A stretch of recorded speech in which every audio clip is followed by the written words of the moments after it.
দেখতে পাচ্ছেন ভাঙাচোরা পুরানো বাড়ি।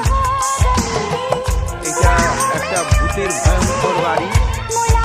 এখানে কেউ থাকে না, ভূতেরাই থাকে। এখানে ভূতেদের দরজা খুলে যাচ্ছে, খুলে যাচ্ছে। এই দেখুন হরিণ,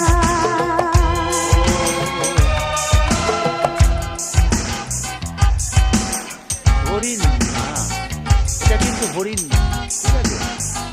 এটা হচ্ছে জেব্রা। এটা জঙ্গলের মধ্যে